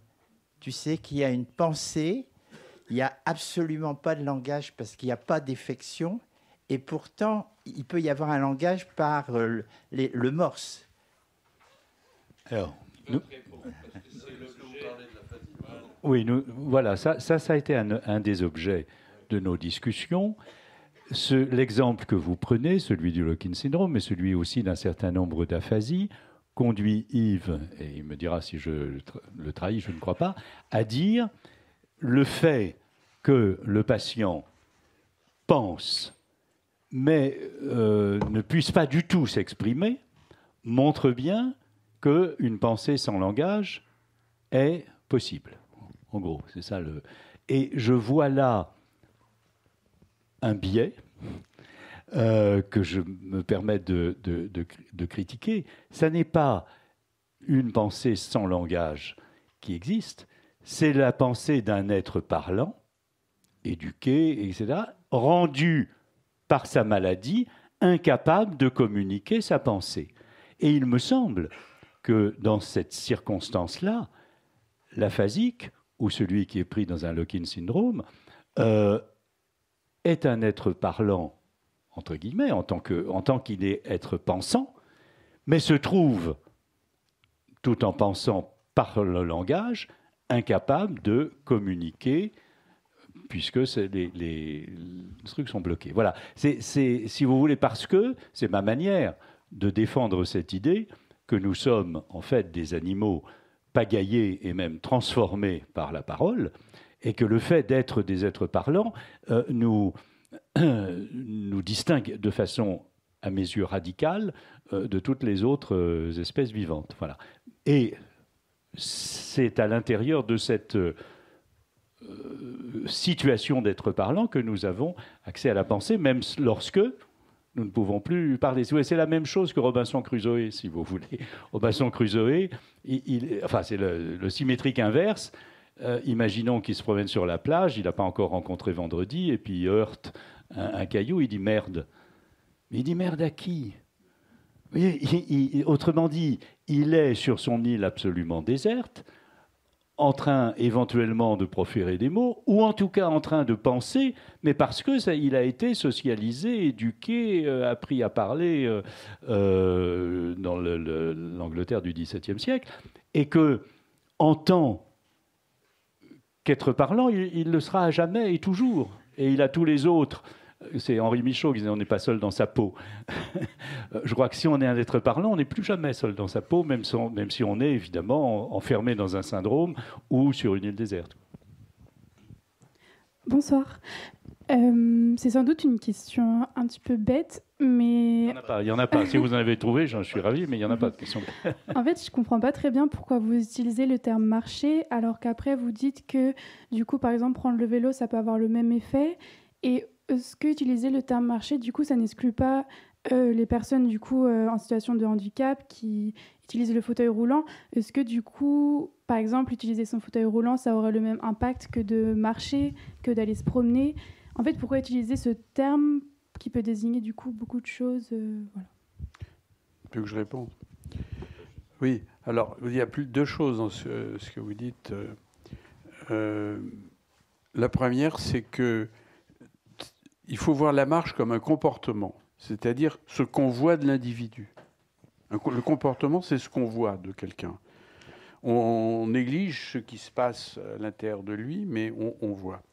Or, on sait que le comportement de marche qui a été appris, surappris, c'est un comportement qui est équivalent à celui de la danse que vous avez apprise. C'est équivalent à la conduite automobile. Je peux être à côté de Roger Paul ou de Philippe Petit et il conduit. Et puis on va parler, et puis il fait de manière automatique des choses extraordinaires. Il freine, il accélère, il tourne le volant, il part à droite, à gauche, etc. Tout ça, il le fait sans réfléchir, parce qu'il a appris et surappris. Donc tous ces comportements ont un point commun, ce sont des comportements automatiques, surappris, non conscients. Non conscients, ça veut dire que vous n'y pensez pas. Ça ne se rapporte pas à vous. Ça, c'est une chose. Maintenant, je voulais vous dire une chose pour le handicap. Vous avez raison. Mais les gens qui sont handicapés, ils pensent. Sauf, évidemment, quand c'est des handicaps qui touchent aussi d'autres fonctions cérébrales. Mais, pour vous donner un exemple, nous avons beaucoup étudié dans une équipe de mon groupe dans le temps passé, quelle est la physiologie de la marche? Pourquoi on marche? Comment ça se passe? Alors, on a fait des expériences sur des animaux, etc. Mais chez l'homme... Alors, en meuf, vous pouvez mettre... comment vous allez faire? Il y a un moyen idéal, c'est l'IRM fonctionnel. Vous savez, vous mettez la tête dans une machine, dans un grand scanner, et puis vous regardez des activations diverses dans le cerveau. Le problème, c'est qu'une IRM, ça pèse 50 tonnes. Donc on ne peut pas demander à quelqu'un de marcher avec une IRM sur la tête. Qu'est-ce qu'on a fait? Eh bien, on a demandé aux gens d'imaginer qu'ils marchaient. Et ce qui est extraordinaire, c'est que quand vous imaginez que vous faites quelque chose, comme la marche, eh bien, vous voyez s'allumer les mêmes structures que celles que vous utilisez dans la marche normale. C'est moins activé, mais vous activez les mêmes circuits. Donc, quelqu'un qui est handicapé, mais évidemment parce qu'il ne peut plus marcher, quelqu'un qui est paraplégique, par exemple, eh bien, en fait, il a une idée de la marche qui est parfaitement conservée.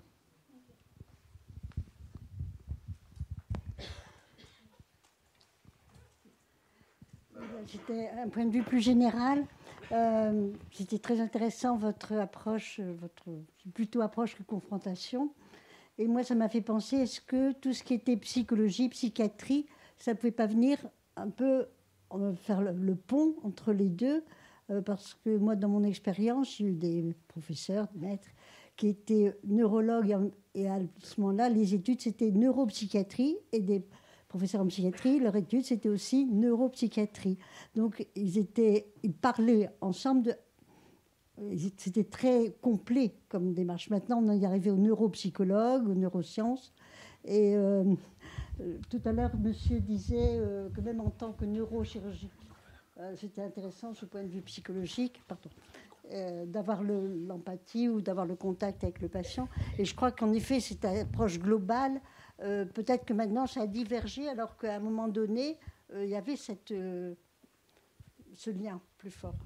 J'ai une petite légitimité, donc je prends la parole pour le faire, parce que figurez-vous qu'en 1973, j'étais le dernier neuropsychiatre. Les deux disciplines étaient unies et elles se sont séparées, à mon avis, de manière malheureuse. Je vais vous dire pourquoi. À cause de ce qu'on appelait le grand mouvement de l'antipsychiatrie. C'est-à-dire que, si vous voulez, c'est vrai qu'il y avait une approche universitaire de la maladie psychiatrique qui était très lourde, affreuse, etc. Et les mouvements philosophiques post-modernes, notamment de Michel Foucault et Derrida et d'autres, évidemment, et le grand mouvement de la psychanalyse ont gagné, en quelque sorte. Donc les deux disciplines ont été séparées. Quelle est la différence entre le cerveau de quelqu'un qui a une maladie neurologique et une maladie psychiatrique? C'est très simple. Si vous coupez le cerveau de quelqu'un qui a une maladie neurologique, vous voyez des trous et des boules au microscope. Enfin, je sais pas, vous avez des tumeurs, vous avez des accidents vasculaires, vous avez des plaques dans une sclérose en plaques, vous avez des atrophies dans une maladie dégénérative, etc. Quand vous coupez le cerveau d'un schizophrène, on ne voit rien. Alors, pourquoi ? Et c'est donc une différence majeure. Moi, c'est pour ça d'ailleurs que je me suis plutôt spécialisé en neurologie, parce que c'est beaucoup plus facile pour faire de la recherche. Après, on voit il y a des lésions, donc on peut faire une relation entre ce qu'on voit dans le cerveau et le comportement. Mais en réalité, en psychiatrie, il y a deux choses fondamentales. Premièrement, c'est évidemment le rôle fondamental, prédominant de l'environnement, par exemple pour des choses comme la dépression ou l'angoisse. Mais il y a aussi des maladies malheureusement épouvantables, qui sont des maladies organiques, complètement organiques. Le problème, c'est qu'on ne voit pas, par exemple, prenez l'autisme, qui sont des maladies extrêmement complexes, avec des altérations du système nerveux, du cerveau considérables, sachant qu'il y a un grand panel de maladies différentes là-dedans. Mais vous ne voyez rien. Mais quand on va regarder, parce qu'on ne l'a pas fait, encore très peu, parce que c'est très difficile à faire, des cerveaux de personnes autistes à l'échelle cellulaire et moléculaire, eh bien, on va trouver des choses. C'est d'ailleurs ce qu'on a commencé à faire dans un certain nombre de maladies rares.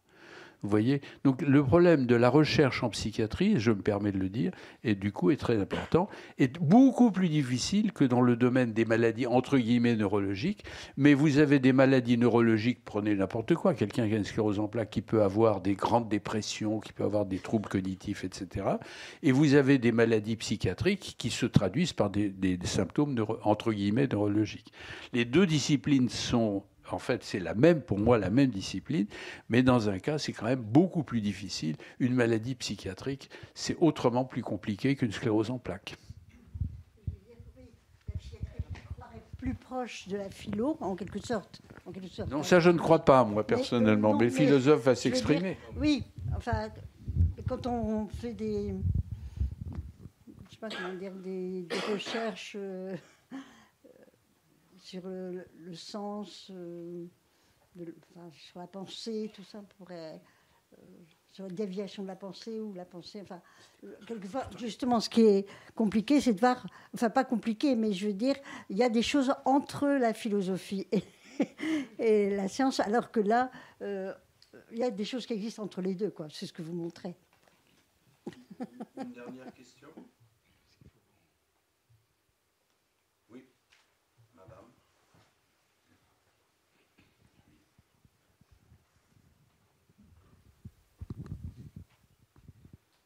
Oui, moi je me demandais en quoi c'était vraiment le mouvement. Enfin, est-ce que c'est pas du vagabondage d'esprit dont vous parlez, et est-ce que c'est vraiment le mouvement qui va venir permettre ce vagabondage, ou est-ce que finalement être allongé sur la plage, ça permettrait pas exactement la même forme de pensée? Ah. On fasse deux groupes, on va se diviser en deux.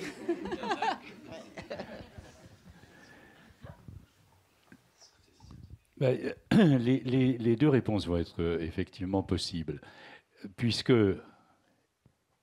mon ami Yves aura tendance à vous répondre et à constituer ou à proposer de constituer le groupe de ceux qui, philosophes ou non, pensent ou soutiennent qu'il faut du mouvement pour avoir plus d'idées. L'idée que finalement la marche physique réelle, la déambulation, les promenades, les randonnées, tout cela, en petit ou en grand, stimule la production de pensée. Ce qui ne veut pas dire que c'est exclusif.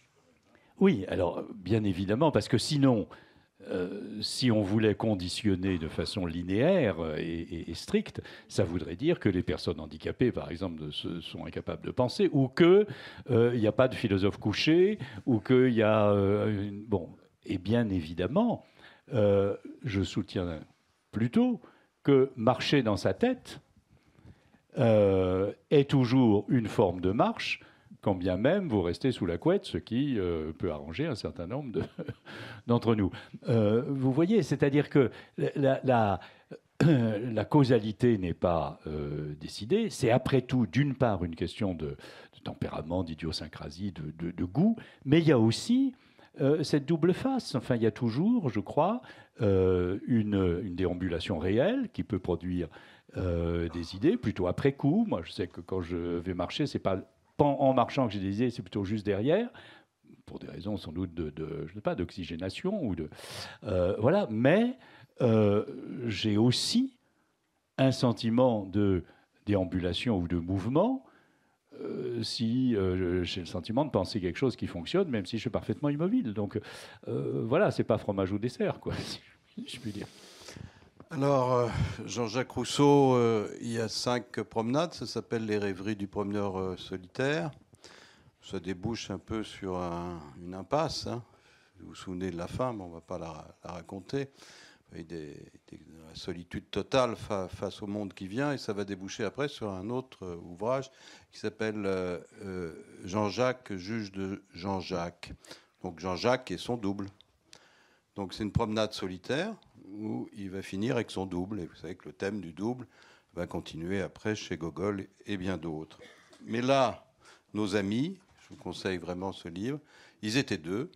Ils ont fait 8 promenades.